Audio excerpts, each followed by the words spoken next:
In today's video, I'm very proud and excited to present to you guys my official May of 2023 forecast. Now you can see on the bottom left it says trilogymaps.com. That is my official business that I'm starting up that you guys can check out today. We're going to talk a little bit about that and then we're going to get into the video. I am extremely excited to announce that I have launched my second business called Trilogy Maps. You can check it out at trilogymaps.com in the description and the pinned comment down below. We have gone ahead and created the highest definition and most customizable digital maps you can find anywhere here on the internet at an extremely affordable price as well, might I add. These maps are so customizable due to our very unique layering system that make it possible to basically create whatever map you like. I seriously wish this was around when I first got into weather, because making weather maps that look extremely professional has never been this easy before. So if you want the highest definition, most customizable, and most professional looking weather maps that you can possibly make for a very affordable price, go ahead and check out trilogymaps.com. And we're actually doing a 50% discount until May 1st, so be sure to grab these maps before May 1st because they will be doubling in price by that point. Now here we are taking a look at the temperature anomalies. As you can see, we expect colder conditions in the west overall for the month of May, especially later on. There is some signs that there could be some cold air in the east here for the beginning of May, especially the end of April. That is what we expect, but I do expect this type of a pattern to eventually take hold. There is still some very cold waters offshore of the west, and that should encourage cold air over the west overall for the month of May. That is my current expectations for the month. So states like California, Washington, Oregon, Rocky states like Idaho, Montana, Wyoming, Utah, Colorado, down through Arizona and New Mexico as well, and even touching some of the plains there like the Dakotas, Nebraska, Kansas, Oklahoma, and Texas. We all can see colder than normal conditions overall is what we're expecting. Now, we even have a colder area than even just that here expected over the west. So for California, Oregon, Washington, Idaho, Montana, Wyoming, Utah, Nevada,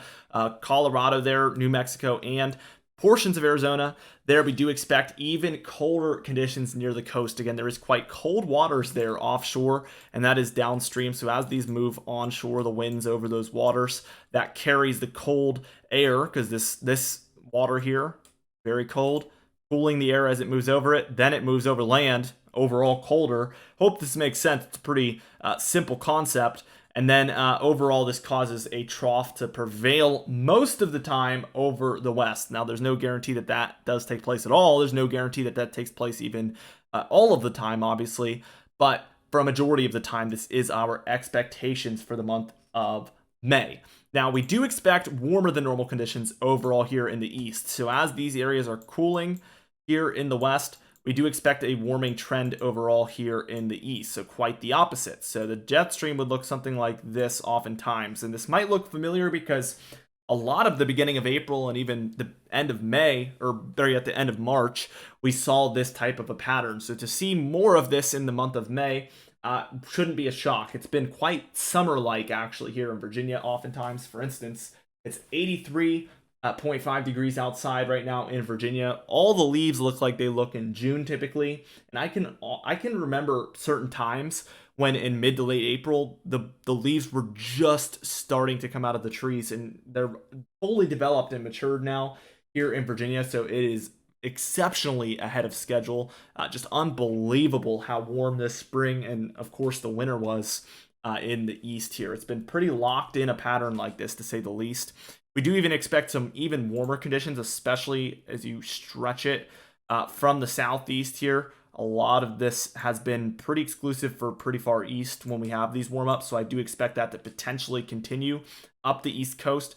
The further east you are here along the southeast coast, the more warm compared to normal I expect it, because as these cold fronts inevitably do come through, they reach the east coast last. So the east coast gets these warm-ups just as soon as everybody else, but they get the cool downs the last, so they do end up getting more and more warmth. That is how things have been, and I do anticipate that to continue for quite some time. I believe that's a pretty realistic thing to expect. Now, as we take a look at our precipitation, we can see less storms overall for the Northwest, which is pretty surprising because these areas have dealt with plenty of storms throughout the winter and even the early spring months here. But in the month of May, I do expect this valve of storms that come through the northwest to basically get shut off, is how I'm going to put it. I expect this to really slow down. I expect much less activity, and I really think that this is going to be the beginning of the end of this pattern that we've been locked into for so much time now. Now, the people that are going to see the driest conditions from this are people across the Rockies and the very western northern plains there, like Nebraska, South Dakota, North Dakota. I do expect quieter conditions, a lot less storms rolling through these areas, and I think a common storm track might even be something like what I'm drawing here. Moving around this area seems to be a bit of a common track that has started to take over, and I do expect that to potentially continue. So speaking of the common storm tracks, here's the above average precipitation areas. As you can see, much more above average here in the east is the expectation. We're going to have some storms rising up from the south central and even the Gulf here. We could see them rising up. Overall, I think more thunderstorms than what we've seen in years past, or even what's normal, is what should be expected for these areas across the south central, the southeast, the northeast, and Ohio Valley, and even up into New England. We could have some thunderstorm activity upcoming. That is my expectation. We even have a further above average area here. Again, the further east and south you move, the more likely this is to see more above average precipitation. Now, we have prepared an overall forecast for you guys here as well, and this is kind of just putting it into my own words, my expectations, so I really just want to talk about this briefly. We do expect way more dry conditions up here for the Northwest and the Northern Rockies, especially when comparing to how the winter and the spring months have gone thus far. So I do expect this is going to feel a lot different because of just how much storms we've seen move through this area. It's going to be a sharp contrast for sure. It's going to be something that you don't have to look at a map to see. You're going to walk outside and notice it. So way more dry for these northwest areas.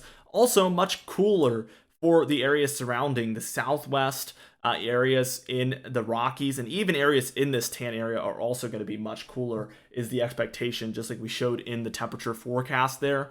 Snowstorms certainly possible still through the month of May across the north central and upper Midwest is my expectation. They've been seeing them here in late April, and I would not be surprised if we see one or two sneaky snowstorms still in the month of May for these areas.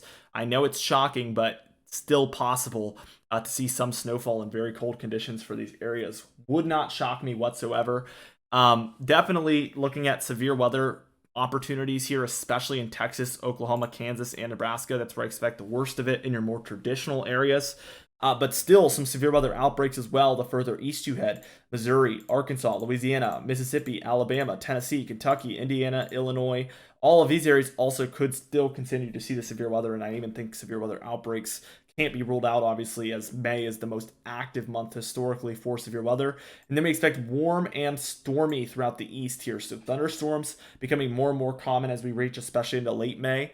That's going to become a more and more common occurrence. And it's going to be getting warmer through the month, obviously, but should be above average temperatures, matter of fact, through the month of May. Anyway, guys, thank you so much for watching this exciting May forecast. I was so excited to make this video for you guys. Be sure to subscribe as we do upload every single day. You can hit the bell icon for daily notifications when we upload so you never miss one.